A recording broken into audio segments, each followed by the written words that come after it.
to me, yeah, to me, yeah. You are all that I need, and when the world gets too rough, you are more than enough. I won't worry anymore. You're always there to keep me sheltered from the storm. You cover me, watch over me, with angels all around. They keep me from falling down. And by your stripes I was healed, and by your grace I am filled. In you I always win. You are the closest friend that I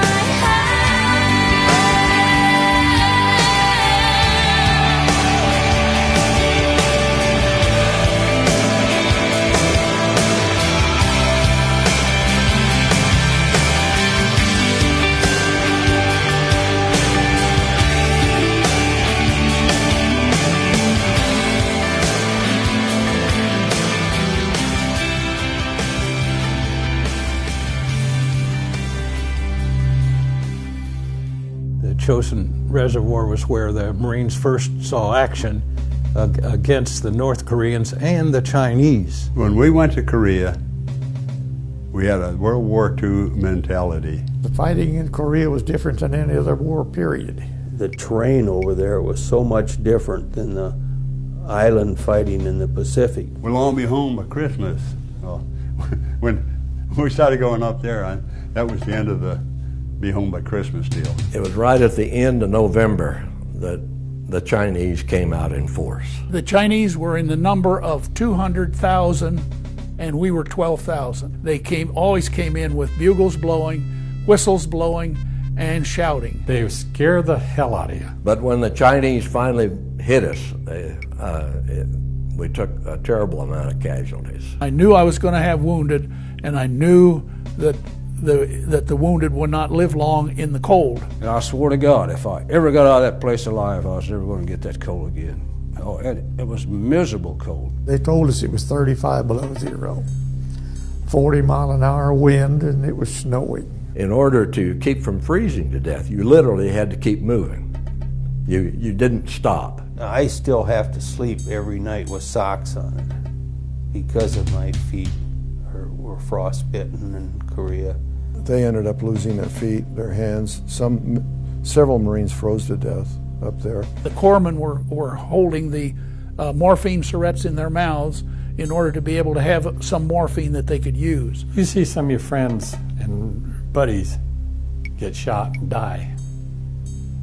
And by the Lord, it could be you. Everyone that left that hill was either on a stretcher or carrying a stretcher. All of those people didn't go up there with the idea of being killed.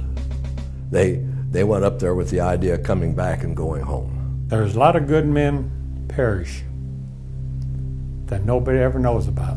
I have a very strong feeling that the reason I am here is because there's a lot of people that aren't.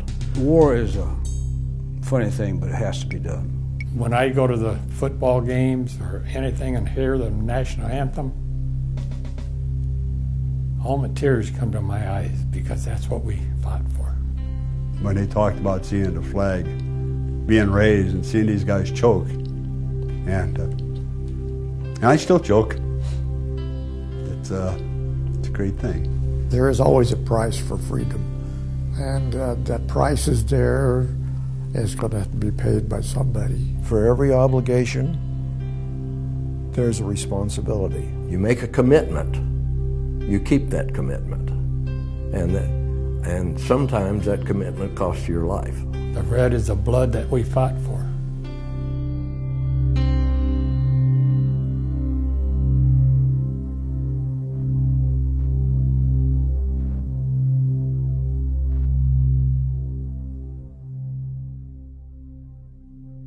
The war broke out June the 25th. I was in Korea July the 4th, 1950. About a month after the Korean conflict began, I enlisted. In June of 1950, the war started. July, I got my greetings. August, I was on my way. I raised my right hand, stood up with everybody else, took my step forward, swore my allegiance to the country, and I was on a bus going to Fort Meade. The war started the 25th of June. The 26th of June, I was in Fort Knox re-enlisting. My 21st birthday was Thanksgiving Day over there in 1950. At Incheon and Sewell, I was just 19 years old. And I had just turned 20 when I fought at the Chosin. I was just a scared kid when I went over there. Geez, 17 years old, go on 18. And I'm the youngest person that received the combat entry badge. I received it at the age of 13 years old. I think you grew up and you knew you were away from mother, and you knew you were away from your father because the voice was different. 17, 18-year-olds, you walk out in front of traffic, you mean, ready to go. But you learn quick. When you hear them bullet go, no, we didn't go thinking there was going to be a war. But then when we were called to duty, we were ready to go, and we were invincible. We didn't think we could get hurt. In about a week, I was a combat veteran because I had seen a lot of my friends that I was in basic training with die, and I had to help put them in body bags and different things like that. So I became mature very quickly. It was a time that I felt that I had to be there, had to serve. I agreed that I'd serve my country if they wanted me, and they wanted me. My dad had fought for his country in World War II, and I was at the age where a war came along, and it was up to a lot of people like myself to do what we could. 5 years after World War II, the military was being completely dismantled. There was no wars on the horizon. It was just, it was sort of like I was very adventurous and let's go in and see the world type thing. No thought process of any combat whatsoever. That was one of the unique things I thought when I went into service. Well, I'm going in, it's peacetime, World War II is over, there won't be another war, and lo and behold, June of 1950. Well, at the end of the Second World War, Korea had always been one country before then, and actually it was occupied by the Japanese forces. At the end of the Second World War, the United States and the USSR basically divided the country between North Korea and South Korea, and divided it the 38th parallel. They got the impression that we would not react to any invasion of South Korea. The North Koreans were prepared for it. They had a large military force, and they crossed the 38th parallel and very quickly. We rushed a few troops from Japan when the invasion began, and then we had to react and call up forces in the United States to get over and protect the Pusan perimeter. Otherwise, the North Koreans came very close to completely overrunning South Korea. The Korean War started in June of 1950 when the North Koreans invaded the South. North Korea invade South Korea, and that would have already become a communist state. Well, obviously, the United Nations and the United States decided that this is the place to draw a line in the sand.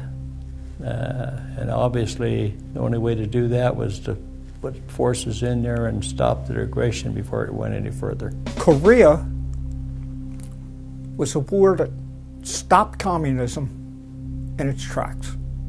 It was the first time that somebody drew a line and said, you don't go any further than that.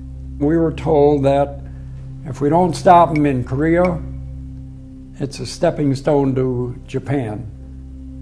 And they didn't want them getting into Japan. So we had to stop them in Korea.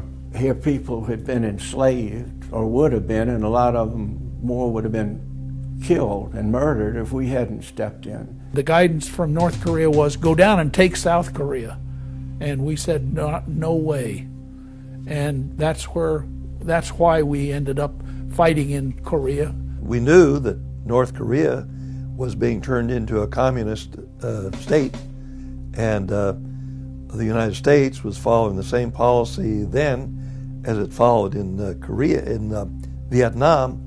It was to block the spread of communism in Asia. Korea was divided before the war started, and when World War II ended, we gave North Korea to the Russians, and the United States occupied South Korea. But then they crossed the line on June 25th of 1950. Russia was still a major threat in those days, and Russia was training and outfitting the North Korean army, and the North Korean army was a good army. Back then, the big threat to the United States was the Soviet Union. And there was this, when the Iron Curtain went down right after World War II in about 1948, the Russians or the Soviets had become our major threat. So we had this threat of communism and of them trying to take over the world. In basic training, they were teaching us about fighting communism. I didn't know what the word communism meant. I guess we never declared war, and we weren't attacked by the North. We was over there helping the South Koreans, and we was fighting communism. And there is no doubt in my mind that there would be a communist Asia now if we hadn't stopped them in Korea. The forces of the United Nations are in Korea to put down an aggression that threatens not only the whole fabric of the United Nations, but all human hopes of peace and justice. If the United Nations yields to the forces of aggression, no nation will be safe or secure. If aggression is successful in Korea, we can expect it to spread throughout Asia and Europe and to this hemisphere. We started off fighting the North Koreans because the North Koreans invaded South Korea. Remember, it had been separated at the 38th parallel. I don't think people realize what happened in Korea. I really don't. I don't think many Americans realize that they were stopped there. Had it not been for China coming in like they did, there would have been no real war over there, because we had them on the run after we hit Incheon. We had a treaty and agreements that we would help the South Koreans in case of invasion, and so that's what we did. We never actually declared war because it was the United Nations war. You got to remember, it was the United Nations war. We were part of the United Nations military. Politically, we were there because the communists had overrun the 38th parallel, and that Truman wanted the United Nations to stop it. This was the first time the UN had got involved in anything, and that's why he called it a police action. What we were doing there at the time, we thought, was just trying to push them back over the 38th, which we eventually did, and so we won our first objective anyway. But then the Chinese came in and changed everything. Mr. MacArthur had the idea that he would reunite North and South Korea, which had been divided since World War II between the communists and the United States. But of course the Chinese had threatened to come into the war if we went north of the 38th parallel. The Chinese were worried about us crossing the 38th parallel. The 38th parallel, as you may remember from your history, was the demarcation line after World War II, and the area above that was under Soviet influence, and the area below was under the influence of the South Koreans and U.S. forces, or I should say United Nations forces. We had defeated the North Koreans, but then the Chinese came in, and they came in numbers, in great numbers, and so it was a whole different picture with the Chinese. Generally, MacArthur is credited with making the decision to advance beyond the 38th parallel once we'd made the Incheon landing and had defeated the troops there. The North Korean troops collapsed just about the same way we had at that time, and they had to retreat back into North Korea. So MacArthur said, go to the 38th, past the 38th parallel up to the Yalu River, which is the border between Manchuria and Korean peninsula. MacArthur was interested in going fast and pushing. He wanted to go right to the Yalu River and run the North Koreans right up across the river into China. MacArthur got this idea to invade there, and everybody was against him, the chief of staffs, everything, and they fought him like everything not to do it, but he went ahead and done it. The Marines told General MacArthur in Japan that the Chinese were here, and sometimes we think it's in force, and he said, well, no, he says, that's just a few laundrymen, and a couple Marines could take care of them. Don't worry about it. But they had 120,000 people had come across the ice of the Yalu River, and obviously, and our intelligence did not see one of them as far as they were concerned. They weren't there. And obviously they snuck around, encircled us, and that's where the Chosin Reservoir battle started. It wasn't until we hit the Chosin Reservoir, which is in a mountainous area in the northern part of Korea, along that borderline. It's a very difficult border, always has been. And it wasn't until we hit that spot that we ran into the Chinese armies. And I don't think MacArthur's staff realized that they were fully committed to being in the war. They hadn't been up until that time. There'd been no sign of them at all, and he thought he has an easy shot. So he said, everybody go on up. And it was more like a you'll be home by Christmas routine. Just go on up, occupy the place, and then we'll bring everybody home. And it didn't turn out that way. It did turn out that the Chinese were deeply involved in the thing. We are fighting in Korea for our own national security and survival. We have committed ourselves to the cause of a just and peaceful world order through the United Nations. We stand by that commitment. They sent the occupation troops to Pusan, which is in southern Korea, and we made an amphibious landing at Incheon, and then when we landed, it just changed the whole complexity of the war at that time. And we captured Seoul, and the army moved up from the south, and it gave the army more time to bring in more troops, etc. First of all, the North Koreans had been defeated, and they were all wildly retreating to the north. And we were in there to occupy the land and occupy the people and to drive to the north. And so we were driving all the way up to the Yalu River, which is the borderline between China and North Korea. I landed in Pusan, and then we boarded the ship and came around with a landing craft into Incheon. And we made our way up through Incheon until we secured that area, and then they removed us and took us around by ship into Wonsan. Our next project was to go into North Korea from Wonsan and then start up this main supply route, MSR we call it, where it led up, directly up to the Yalu River. And in October, we thought we were going home. We thought the war was over. Then the Chinese came into it, and we started moving on toward the Yalu River. We were going to the Yalu River and stop them. MacArthur, one of the few things that he did good, he moved the Marines out, and they made the Incheon landing. And his intentions was to cut off the North Korean supply lines coming, supporting the troops that was in South Korea. So that was a good thing. We made the landing at Incheon and pushed on up to the Chosin Reservoir. Of course, that's when Truman said, can't cross the border, and that's when the Chinese became involved. And we got up there and sat there and waited till the Chinese came over and kicked our butts. They was all over. They were just like flies on buttermilk. Well, we got as far up as Coterie, and that's when the Chinese started coming in on us.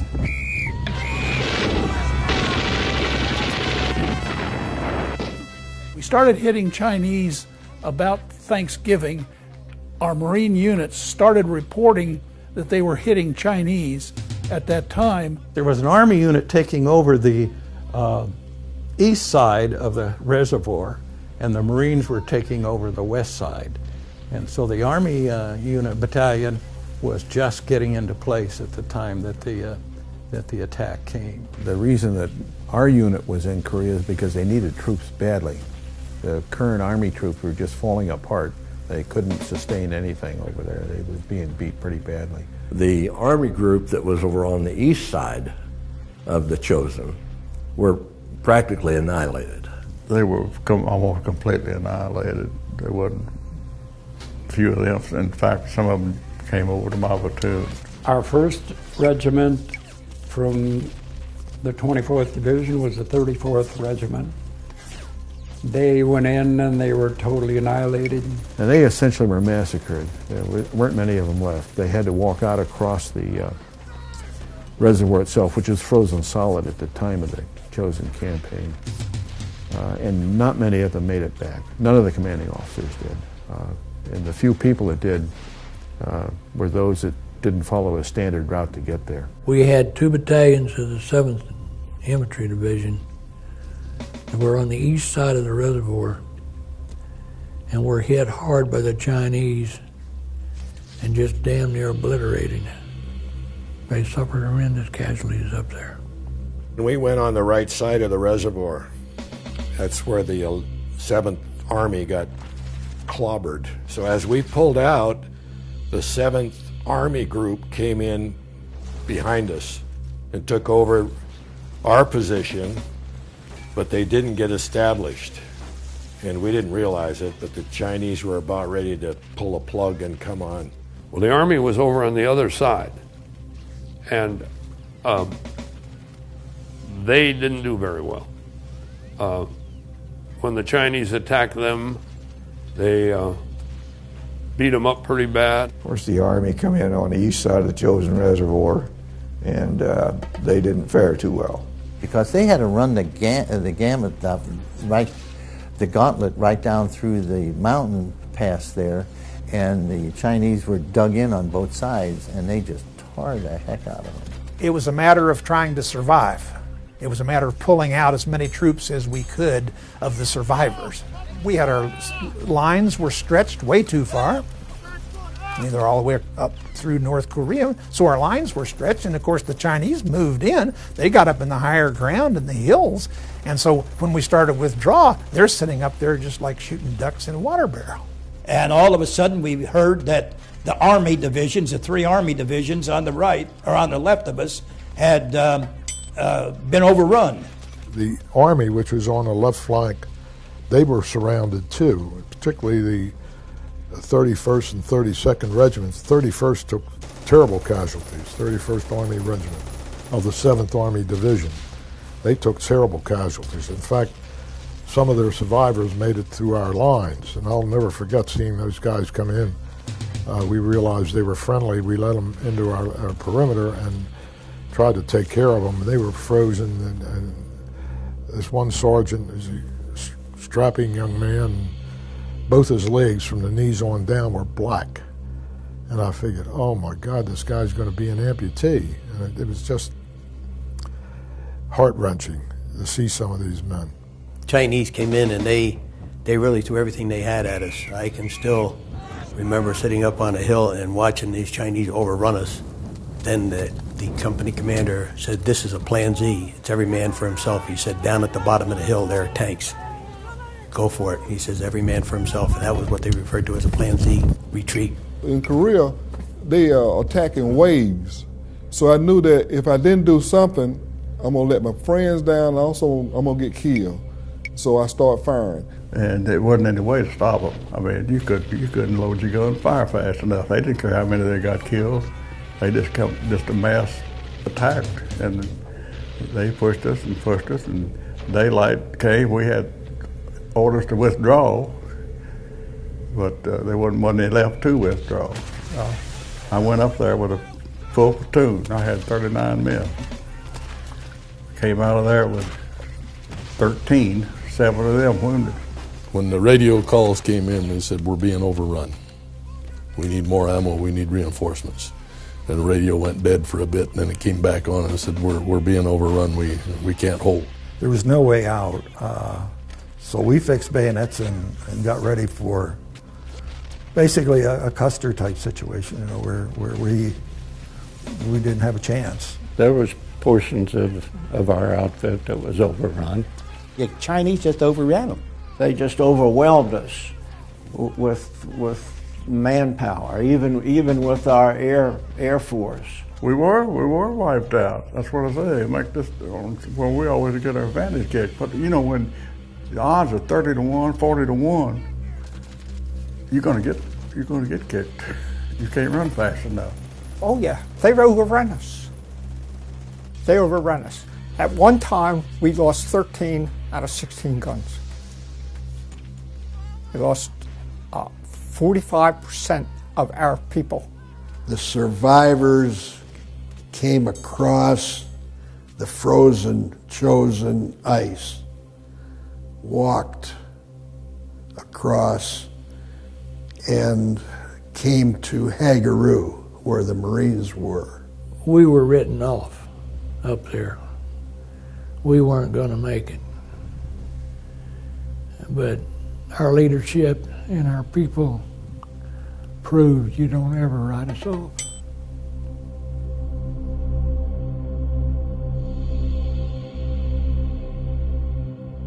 The Chinese during the 1920s had made a reservoir up in these mountains, and it was named the Chosin, spelled C-H-O-S-I-N, reservoir. That's the Japanese name for it. The Chinese name for the same reservoir is Changjin.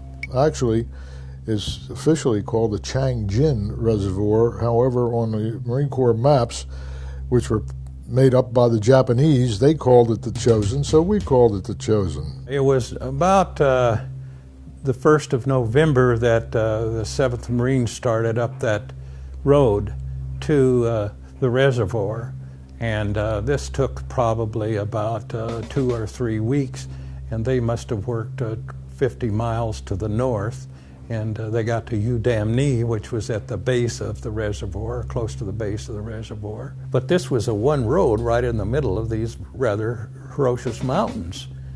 But you know, you always want the high ground. That will give you a number of advantages, a height where you can see down on everybody. It makes it difficult for the enemy to climb up the hill. This is a 78-mile overgrown cow path. That's the only road up there. And there's no way of saying, well, let's take this road. There is no other road. So, and the United States is mechanized outfits. The Chinese are are basically on their feet. So they can go across country with everything they got. Now we have to basically depend on this road. We were heading up a single main supply route toward the Chosin Reservoir, and this was unfortunate because this single road through the mountainous area was very vulnerable to attack.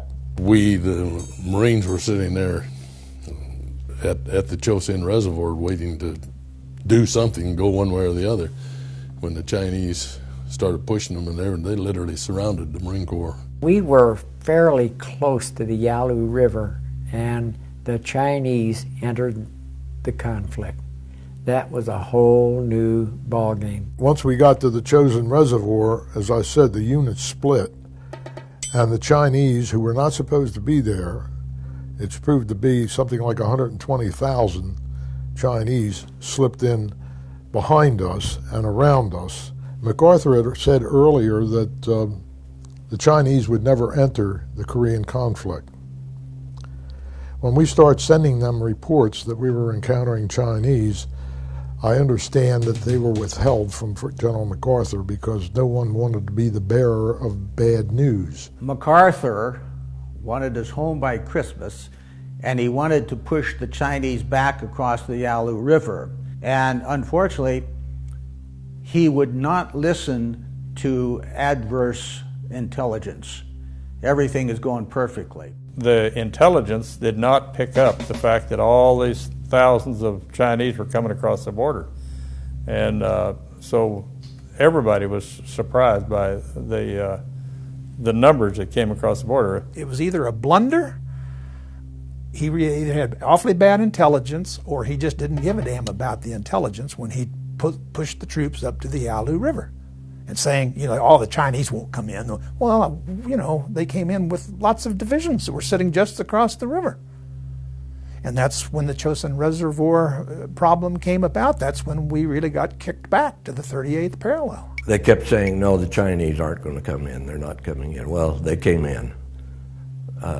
Thousands and thousands and thousands of them. Marine second lieutenant said, where are you guys running from? He said, the Chinese are coming. He said, no, they're not. And about that time, they came over the hill, banging on the drums and blowing the bugles, and millions of them, it seemed, like ants.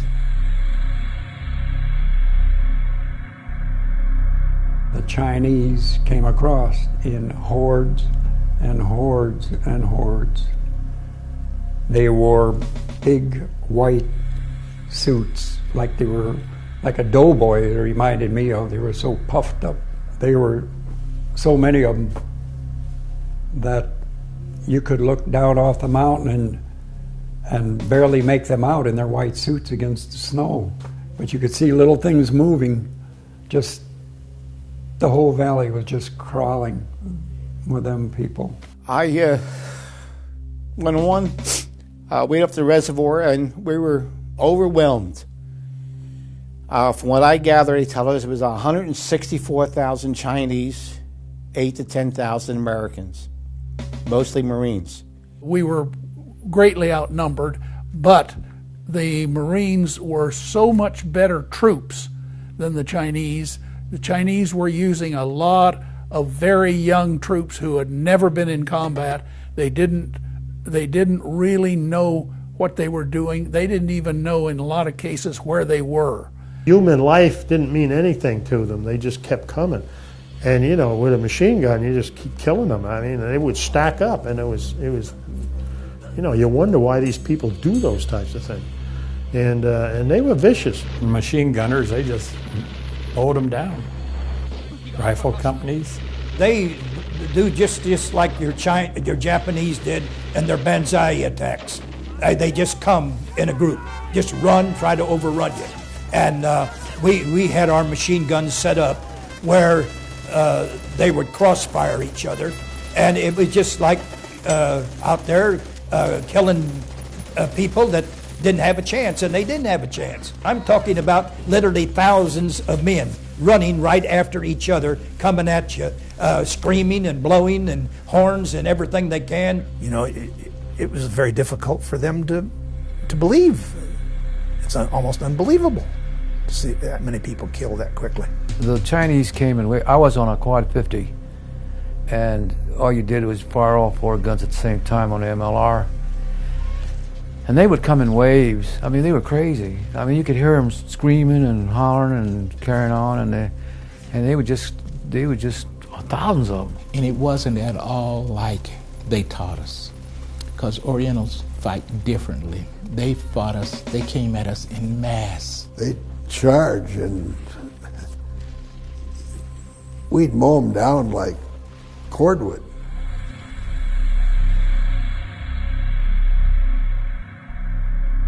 We found out that whenever we'd hear the bugle, that they would charge. As soon as it was ended, that was meaning for them to charge. It was just like the movies here. Rah! And the horns were blowing, and they overran the hill, and the Chinese were bumping into me. We could hear those Chinese coming in with their bugles. The flares would go up, and the whistles would blow, and the bugles would blow, and they would attack. And they didn't blow them until the attack started. And it was, they didn't have any radio, so that's what they used to coordinate their forces. They would blow bugles when they started at you, and they would come in 400 or 500 people in a group, and you just had to shoot them all. And a lot of times they would come 500 in a group and attack us, and they would all stay there in the snow. I know a lot of it was signals, but a lot of it was psychological too. Some of the units, some of the men coming in, the Chinese did not have weapons. They were told to pick up the weapons of the dead ones in front of them, and we were furnishing them with a lot of those. The Chinese were so many, they just mass attacked. And the way they fought is the first line had weapons. The second group had hand grenades. and others had whatever they could pick up on the way through for the ones that got killed in front of them. And they'd come in with knives, they'd come in with weapons, and they'd come in with hand grenades, and they would even rock, stones, anything they'd get their hands on. They did not have enough arms and ammunition to supply everybody. So it was a massive overpowering of manpower with that type of mentality that I think gave them the edge the few times that they did whoop our butt. They didn't care how many lives they would expend, and they just keep coming at you. And we would have tanks up on line, and then we would have half tracks with quad 50 machine guns in between each tank. And we would be firing point blank at these Chinese that were coming at us from maybe a distance less than a football field away. And it was just a carnage.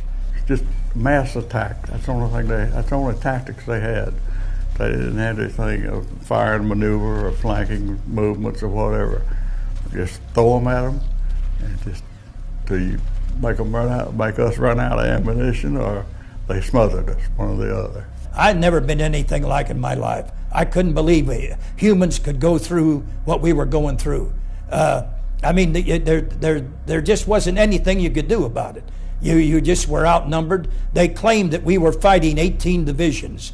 And I imagine now, they say they had over 500,000 Chinese over there, besides some North Koreans that came back with them.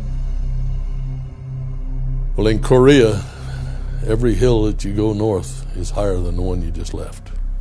It's one damn hill after another. Pork Chop Hill was just off to my left flank, and I could see and hear the fighting going on there, because they had a terrific battle there. We was in the trenches at Pork Chop Hill, and they get all the way up to the trenches, and sometimes we out there taking the defend and fight it off all kinds of ways. Sometimes you might have hand-to-hand combat. Well, it seems like every time you turn around, somebody was being shot. As we're going up the hill, we couldn't move. We were in a holding position, and that was it, because of the amount of fire that was coming in on us. I guarantee you, when you get shot at every day for quite a while, it messes up your head. Now you can imagine when the man says fix bayonets, what goes through your mind. All right. And I had a guy come over the parapet, and I hung him on a bayonet. Nobody was invincible. You knew that there was a possibility. You knew in your mind that there was a possibility that you were going to die. And how do you die? That's another thing. How do you die? And if you die, where do you go? I've always believed in God, and I really believe that God took us through this. I don't see no other way out. I mean, you don't fight 18 divisions of 18 other divisions of Chinese without God's help some way. It's hard to kill somebody unless you're being really threatened. I had no idea about how you would feel if you killed somebody. Well, then I squeezed the trigger. I don't know why, but I just did. And it caught him right flush in the face. Instantly, he was dead. Shooting somebody after that was never a problem. Excuse me, I don't do this very well.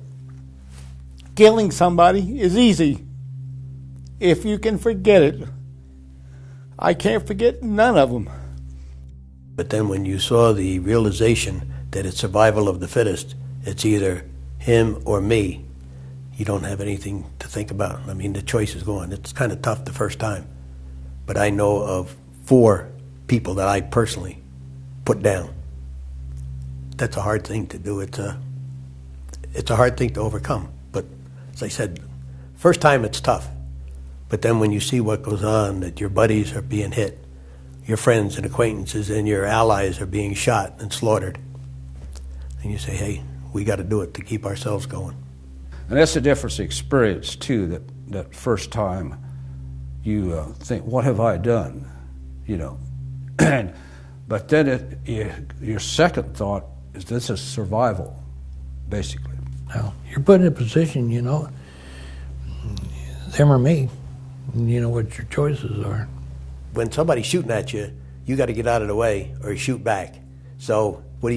You say, well, would God want me to do this? I don't think that's going to be a question you're going to ask. Well, yeah, it's pretty damn scary. I mean, you got a guy there facing you. He's got a weapon. You got a weapon. You don't know whether he's going to pull a trigger or what. And so you slam into him, and sometimes you shoot him. Sometimes you have to do other things to them. It's a case of survival. And we're trained to take care of ourselves and take care of our men, and that's the way it is. A lot of times it got hand-to-hand for the guys up on the hills. I mean, it really got hand-to-hand. You found out that an entrenching tool was, you may not use it for digging, but it sure as hell made a good hatchet for hand-to-hand fighting. You know, things like that. It was down and dirty. You get into a different state of mind. And it's a state of mind that most of any combat veterans can tell you about it, but they don't understand. It's just something that happened. You got to be numb or you'll go crazy. You got to be numb. You got to almost detach yourself from everything because it's overpowering. I never wanted to kill anybody, but it's when you get into something like that, it's either you or him, one of the two, and you've got to stand up. It's either me or him, and if I can get him first, that's all the better. You know, you just figure, well, he's shooting at me, I got to protect myself, so you shoot back. But you concentrate on one thing. If you're a platoon sergeant, take care of your men and try to get all of you out of line.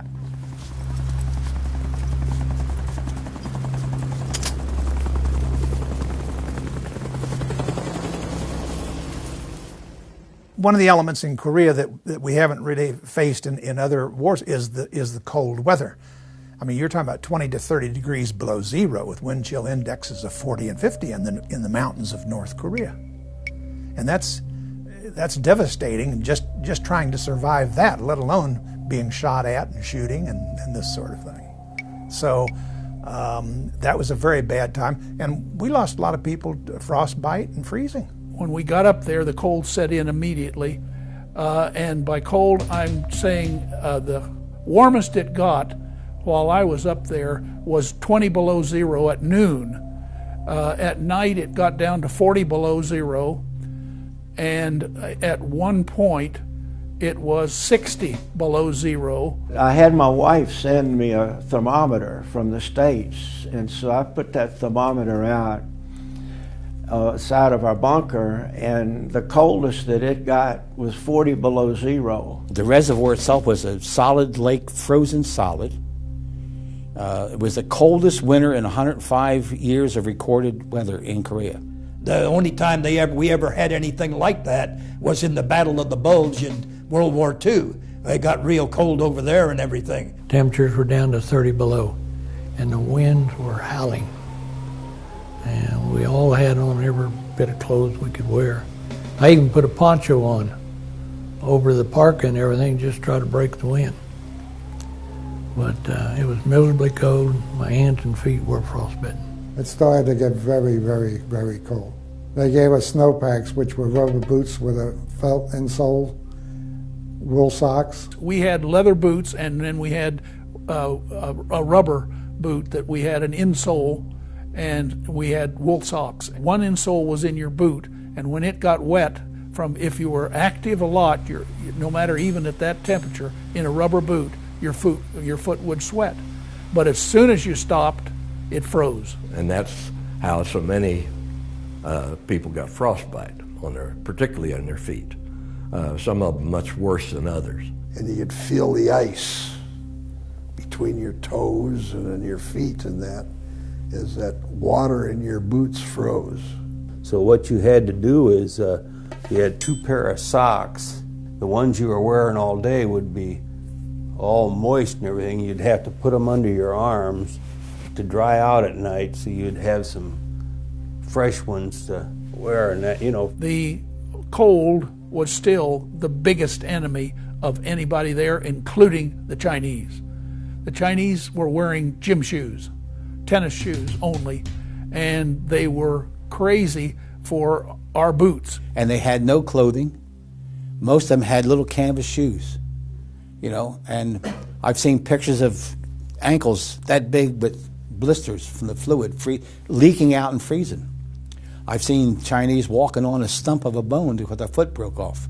I mean, froze solid and broke off. Their feet frozen. Their feet were wrapped in rags and coal black. It was miserable. I mean, it was horrible. They did not have as good a clothing and cold weather equipment as we did, and they suffered tremendously from the cold. Many of the infantry people lost their feet. The last reunion we had, one of my friends went down there to deliver something, and he said he never saw so many wheelchairs in his life because the guys that were coming were all, they had lost their feet. It was so cold that, I don't know if you've ever seen a morphine syringe. Okay, it looks like a Blistex thing you put on your lips, and it has a needle on it. Well, it was frozen, so you couldn't use it. They'd put 2 of them in each cheek, like a chipmunk, and work on the guy, and they'd keep him warm enough so they could give him morphine and for a bad wound. And we wouldn't. There was a hell of a lot of us that wouldn't have made it out of there if it hadn't been for those guys. They're the greatest people in the world. You want to get a Marine mad, say something bad about the Navy corpsman. The thousands of casualties that came out, at least 40% of them were due to the cold. They'd had some member of their body frozen to the point where they had to be evacuated. They could no longer function. And it was so extremely cold, I was on 2-hour guard duty, that I didn't think I'd make it because it was just, the type of cold would go through your body and cause pain. It was almost like a torture being out in it. I'd never experienced anything even close to that. The cold was so extreme that we were losing as many men to the cold, you know, as we were that were getting shot. You couldn't lay down, you couldn't sleep, you couldn't do anything. I was never so tired in my life. But I remember when we were moving up to the front, it was so cold, I didn't care whether I lived or died. Now that's pretty cold. But it's just unbelievable what was going on. I mean, you can't understand what it is to try and fight in 45-degree below zero weather. Nothing works. Sometimes it was so cold that all the equipment would freeze. Nothing moved. Trucks, jeeps, tanks, nothing. It was so cold. Sometimes you'd wake up and there'd be 2 foot of snow on top of you. And your guns wouldn't work. They were froze up. Most of the weapons we have didn't work. They'd freeze up. There was so tight tolerance that they'd just freeze up solid. The cold saps your strength mentally and physically. And I think that was my biggest fear, was that I would fall asleep. We slept very little. We were on the move almost all the time. Oh, God, man. And trying to sleep at night, just laying there shivering and shaking. It's just unbelievable. Unbelievable. And then at night, your salvation was your sleeping bag. If you didn't have a sleeping bag, there just wasn't any place to go at night. You crawled in your sleeping bag with all your clothes on. We always carried our sleeping bag. No matter where we went, no matter what we did, we always carried the sleeping bag. Your sleeping bag, winter sleeping bag, was one of the lifesavers because it would thaw out your water, it would thaw out the food that you had that was in tin cans. I vowed when I was there that if I got out of that place alive, I would never complain, no matter how hot it gets. You'd be surprised what you can take when it gets down to it. It gets down to the nub. You're surprised what you can take. We were going up a side hill one day, and as the squad leader, I was leading, going up at an angle like this, and the gooks across the way opened up machine gun fire. And as we're going up like this, the fire bullets were landing underneath my feet, They caught the guy behind me in the leg and the fellow behind him that was our assistant gunner in the heart, right on the spot. One night I killed a Chinese lieutenant. And standard procedure the next morning was to go through his clothing, look for any kind of intelligence information that might be of benefit to the intelligence section. And in his belongings, I discovered a picture of a young woman and a child. And it was a very saddening thing to me to realize what I had done to that family.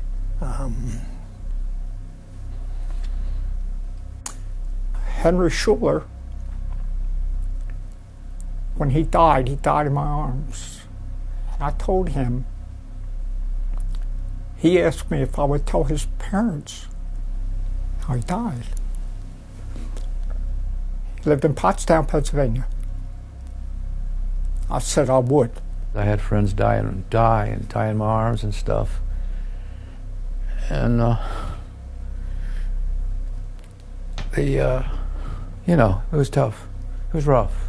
And then they told me, say, didn't you know that David got killed last night? Now, what you mean he got killed? He said a round came in and blowed his head off. And that thing hurt me so bad, you know. And those things like that would make you... I got angry, for one thing. And by me getting angry, it made me want to go out and kill and do more. Out of the four of us, I was the only one that was still living, and I hadn't even been wounded. I'd had the hell scared out of me by the concussion. Those rounds start coming in. It's the most terrifying experience that I had ever had. Scared is the big word. Anybody tells you they weren't scared, they either weren't there or they're lying. I was scared every time. And my buddy Charles Carpenter took over for me from midnight on. Well, at 1 o'clock, a shell come in and took the top of his head off. My buddy we were going to chow and mortars were coming in, and you can hear them coming in. They whistle like, you know. And the round hit him right square in the face, and his whole head was blown off. Guys would call and ask for their mothers, and the nurses would come.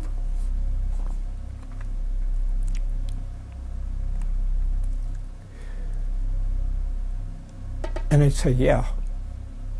You know, they would talk to them as their mothers. You know, the average person, when they come back and they get hit, the first thing they holler is mama. And although mama's 8,000, 9,000 miles away, and you hear her screaming and hollering. You try to help as much as you can, but it depends on what's going on. In other words, if you got a bunch of people and you're moving forward, you have to continue to push rather than stop. You got to keep moving, you got to keep pushing the enemy back. And then the medics came up behind us. So many didn't get back to the aid stations to get help because they couldn't get them back. The roads was washed out, and we couldn't get supplies. There were times when I didn't know if it was going to be there or not. See some of the boys right beside you didn't make it. I went in a patrol one time and I saw 10 GIs with their hands tied behind their back, bullet behind their head, execution style. Louis Molino got machine gun across the belly. He got killed. There was nobody left. All gone. I got back on the hill, and we were shooting at them, and they were shooting at us, and the guy just stopped talking. And I looked, he was right next to me, and he'd been shot, he was dead. And you just don't know, I mean. He gave us also something to read, as he gave us small Bibles. And the one thing he gave us was Psalm 91. And he said, read that, because we asked him, how do you die? Because we had so many who died.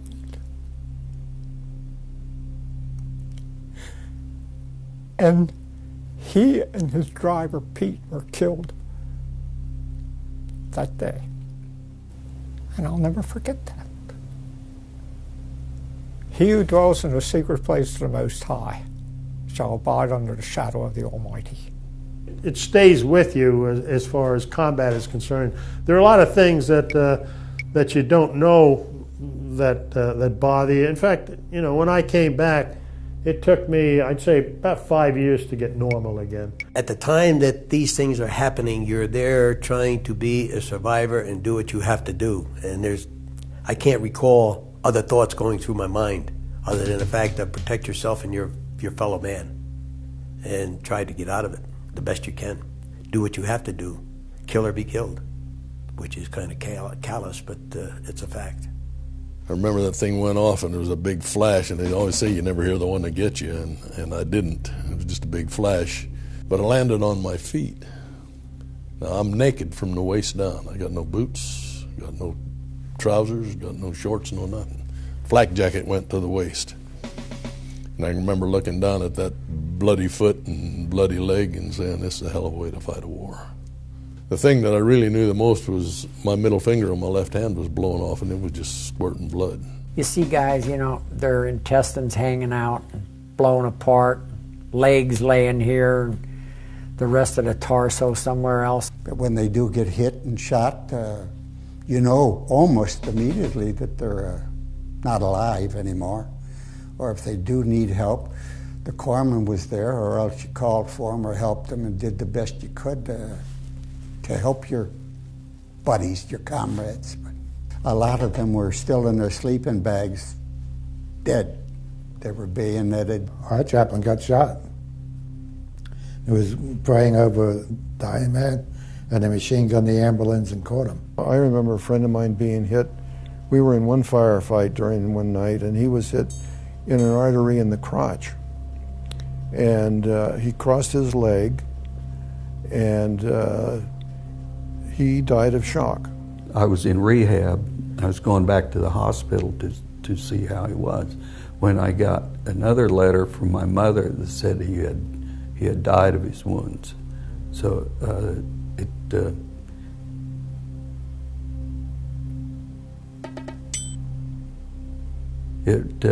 hit me pretty hard. The thing that I remember the most about it was, have you ever been popped in the butt with a wet towel in the shower? Well, just multiply that by about 1,000. That's the way I felt, because it tore both cheeks of my butt off. He'd caught a grenade between his legs. I picked him up, put him on my back, and started down the hill, and they started walking mortars down behind us. And finally one got us about 2/3, 3/4 of the way down the hill. Killed him, blew me on down the hill, and ultimately was evacuated and back to the States. That trauma cost me my right leg and several other muscular parts of my body, one finger. One lieutenant was supposed to have had an eye shot out, and it was hanging on his cheek, and he just slapped a bandage over it and kept on going. He was wounded 3 times. The 3rd time he was shot through the face and through his tongue, so he could no longer give orders, so they evacuated him. The trucks were carrying wounded only. Some of the trucks were loaded with dead, just stacked like cordwood. We were trying to bring out everybody and everything that we could. He was young, just a kid. All of them were. It's a shame, but war is war. I have a very good friend who's a hospital corpsman who, one of the first patrols that he went on, a young Marine that he'd become friends with while they were training to go to Korea. They were out and they got caught in an ambush, and this young Marine got shot, and he says, "Doc, I'm hit." Well, my friend, the corpsman, went up to take care of him and rolled him over, and it was this kid. And the kid looked at him and he says, "Doc, I don't want to die." Last words he uttered.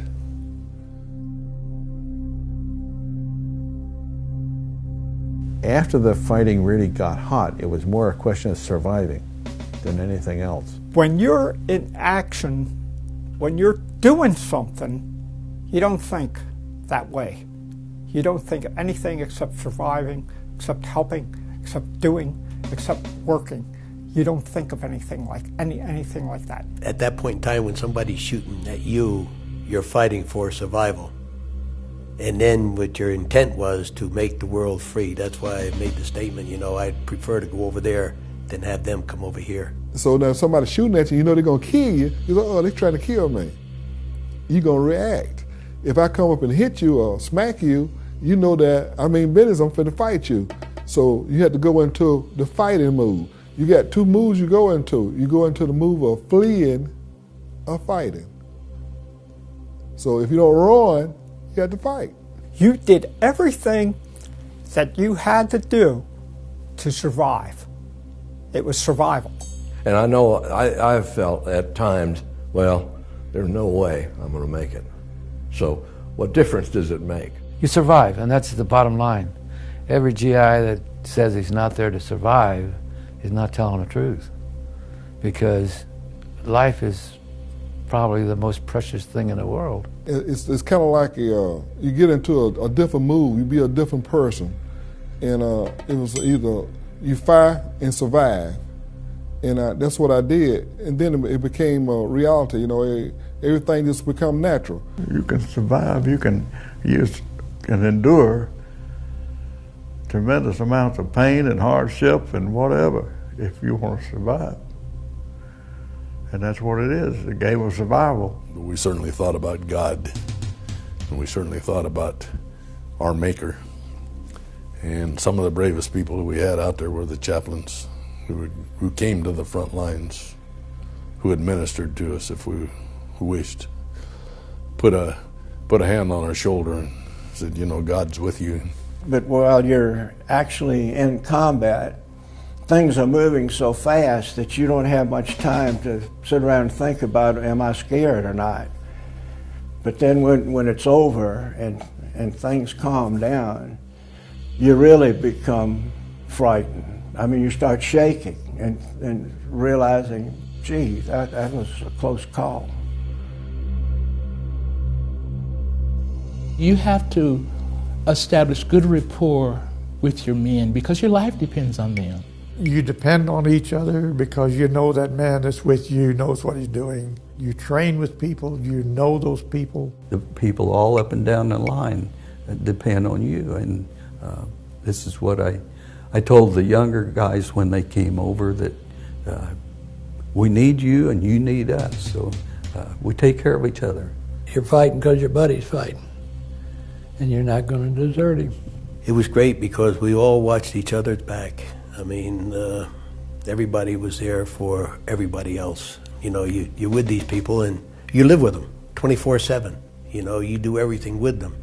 And you keep watching their backs as they're watching your back. You know, you need something, they'll help each other. And that's the way it was. And it was really a close, very close family knit group. And, you know, we're all at each other's mercy. And we're there as a team. We was brothers. There wasn't no such thing as no black. There wasn't no such thing as no white. We ate out of the same spoons. We ate out of the same, drank the water out of the same canteen. We were friends. You were their protector. They were your protector. And you worked together. If they died, then you didn't have any protector. So you went ahead and you tried to protect them as much as they tried to protect you. When you lose a comrade, it's just, it's the worst of the worst. It's your buddies. You know, they're here too, you know. Where they are, you are. Where they go, you go. Even the Chosin Reservoir, when they're coming out of that frozen Chosin, they were carrying frozen, dead bodies out on trucks, stacked like cordwood, but they were bringing them out. They weren't going to leave them. We never left one for the enemy to capture.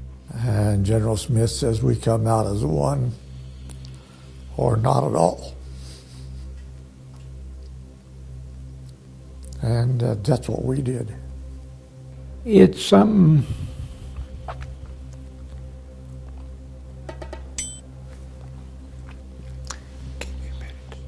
I mean, it's a fraternity that I truly love.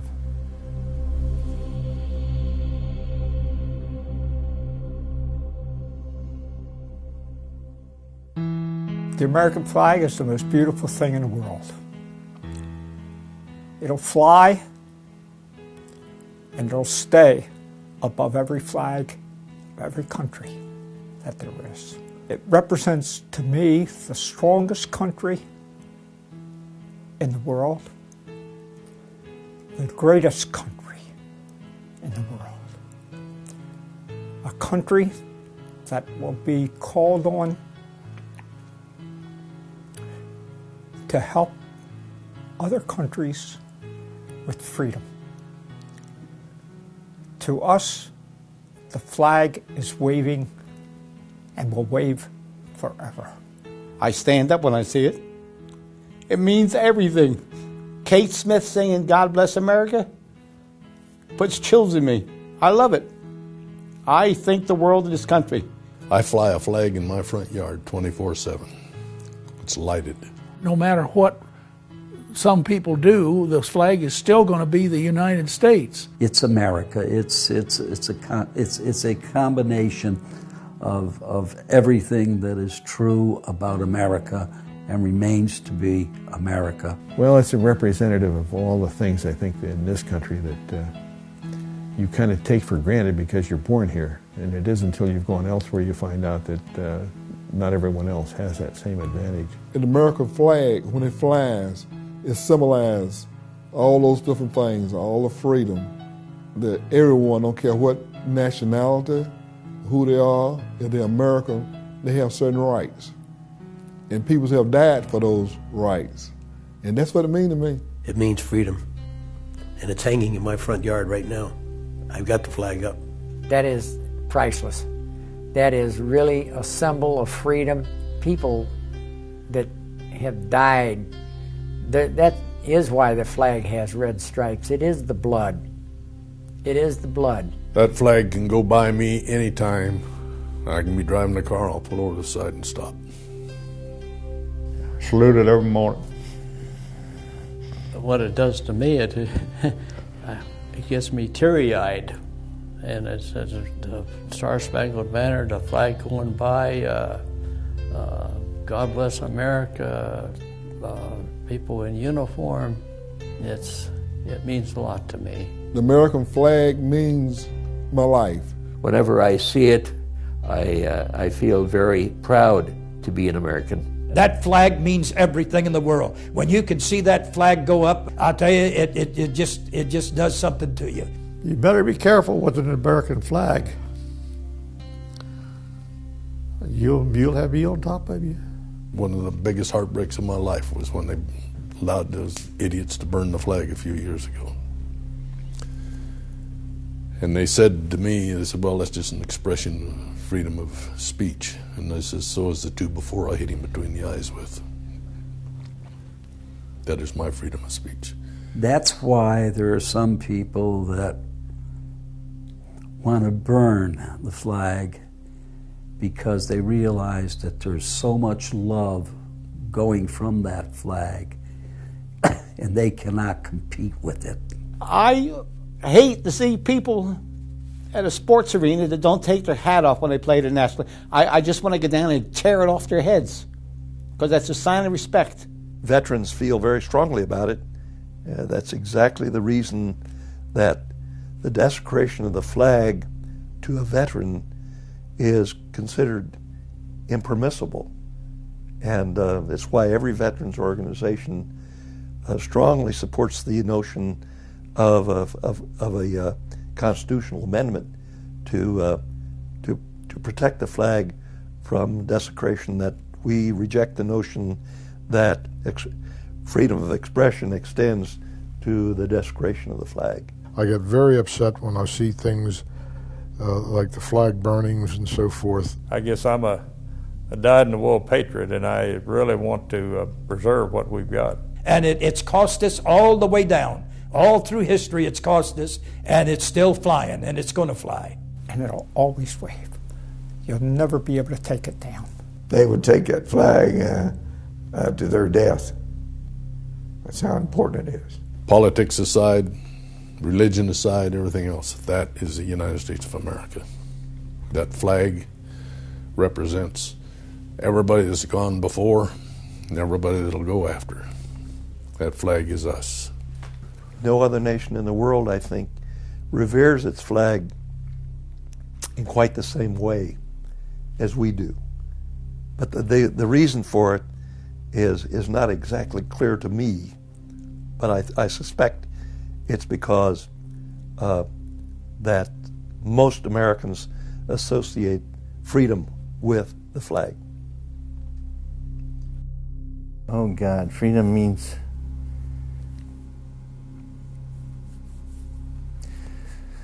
freedom means the world. I don't think the average person realizes what freedom is. They really don't.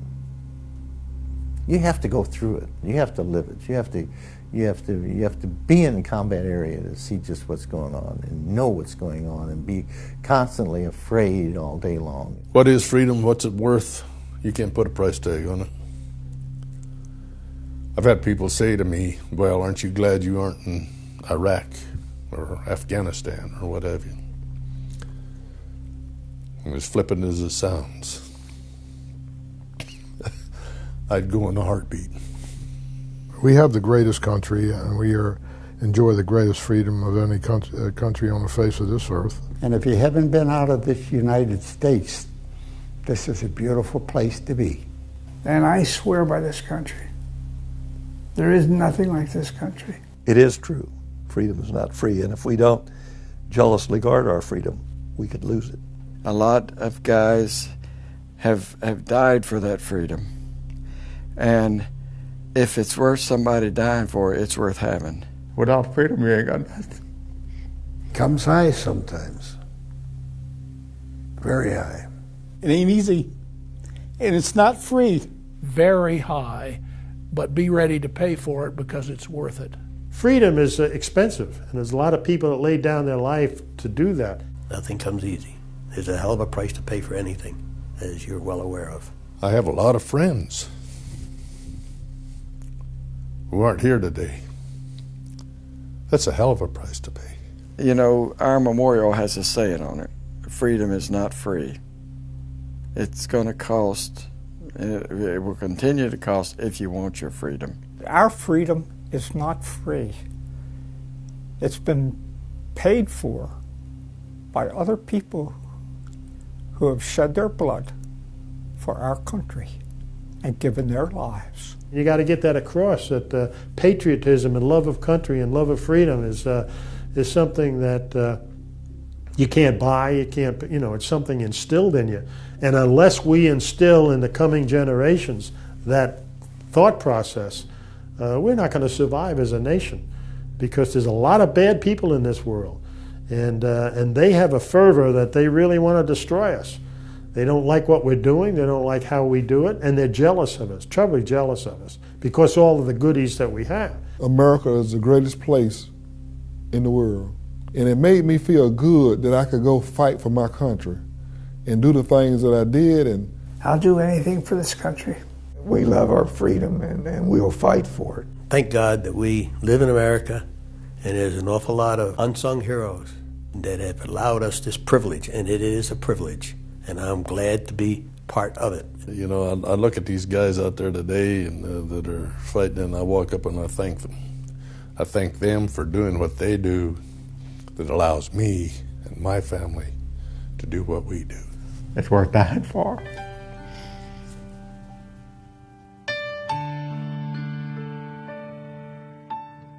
It was a war that everyone wanted to forget. Forget we were there, forget why we had to be there, and why we were ever sent there. It was an unpopular war. You know, it was Truman's war. They called this Bush's war. They called that Truman's war. And it was forgotten because the American people perhaps had felt that they had enough of war. I think we felt with the defeat of Nazi Germany and Japan that we would have a very long period of peace. And unfortunately, 5 years later, we found ourselves again at war. And we kept quiet about it. We didn't make the noise. We were told to just go home. That was it. You did your job. You were finished. Thank you. And that was all. And I went home and I did what they told me to do. Go home, take your uniform off, and don't talk to anybody about the over here because they don't want to hear it. You know, and they didn't. You know, the Korean War was the forgotten war. Nobody was interested. Nobody asked you to give speeches. Nobody came over and said thank you or anything else. It was just total unconcern, I guess, is the best way to put it. It's sort of hard to go defend your country and then feel that the great American public doesn't appreciate what you're doing. There were never any parades or anything like that now. There was never any acknowledgement of our service in Korea. We never got a hero's welcome or nothing when we got home. So you've been gone. You were away for a while, and people would say, "Where have you been?" You know, it was like, "Where have you been?" You know, I went to Korea. Oh, that was it. Oh. I had friends that when I came back, they said, "Where you been? I haven't seen you." I said, "Well, I've been in Korea and Japan and been in the Korean War." And they said, "Oh, yeah, that's right. You know, there was a war over there." You know, they act even surprised. We lost 54,000 men dead over in Korea. Korea was not a war that basically they acknowledged. It was not a war that they were privy to share in.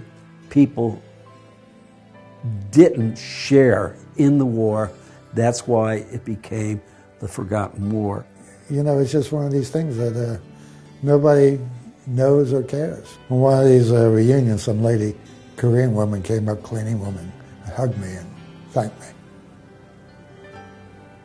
But so once in a while you do catch it, you know, but you know, it takes you by surprise. You say, "What the hell are you talking about?" You know, I mean, it's so unusual for it. Nationwide, nobody wanted to talk about Korea. Why get involved in another war? Let the Koreans fight the war. You know, and that's, people didn't want to get in the war. Forget about it. That's the attitude. And it's always been called the forgotten war because nobody remembers it. Nobody ever said thank you for being there. Nobody cares. The other thing is the fact that you kept the stuff stuffed in you because you didn't want to talk about it. But we never talked about it. It's a war. That's, again, probably a good reason why it's a forgotten war. Nobody talks about it. Because most of us want to forget it. It's kind of impossible to do. I was so surprised. I mean, they know quite a bit about World War II, and of course they know a lot about Vietnam, but Korea just seemed to be something people just didn't want to get involved in. It is the forgotten war, I think, because that's the way you always hear warfare described. You hear World War II and Vietnam. Rarely do they talk about Korea. Pick up any history book and see how many pages is in there. And it's in some fact of it, just a gloss over a paragraph that there was a war in 1950 in Korea. I think a lot of our schools have forgotten about it. But I think it's part of our history that needs to be passed on. I've talked to some younger people about military science, and you mentioned the word Korean War, and they don't even know where Korea is. But I don't know why they called it forgotten war. There's 54,000 boys died.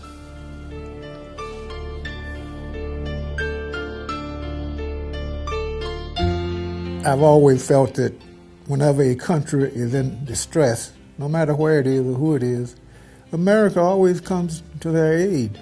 And that's exactly what we did for South Korea, of course, against the North Koreans. And I always thought I would have to be a part of that. I think we did the right thing because when I see Korea today and the Korean people, I'm just very proud of their accomplishments, and I feel like I had a part of it. We restored the sovereignty of South Korea. This was a nation that had been overrun by military means by the North Koreans, and it was a real test of the United Nations. I think South Korea is now a strong democracy.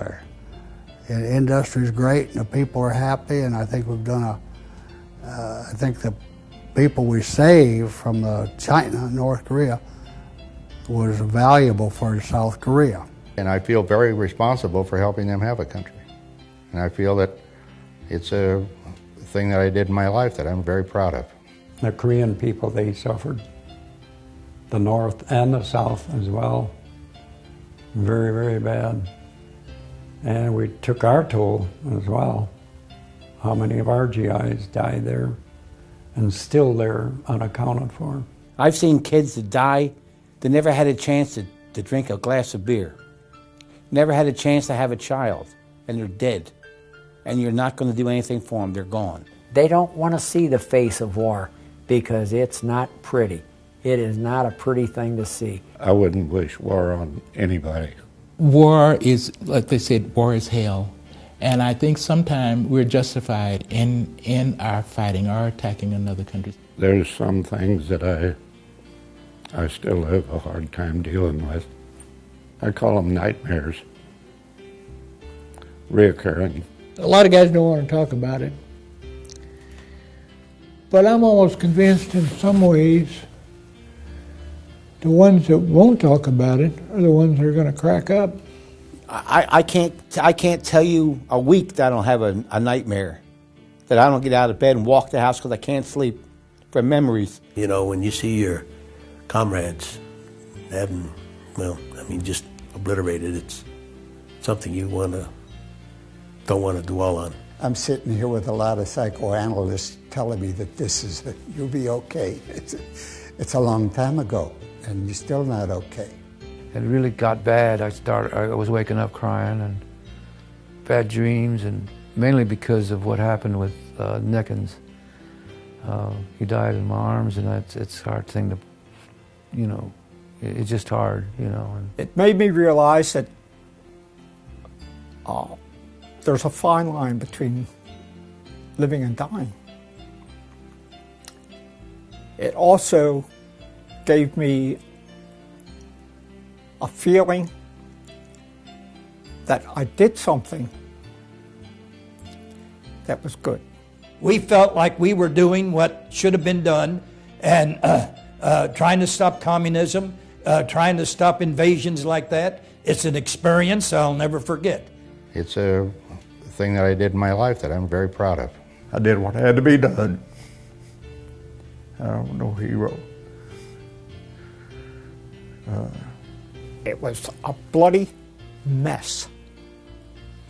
And it was an experience that you can never forget. Never. But as it happened so long ago, you sort of look back and you're glad you did it because you did something for your country, and you did something that was good.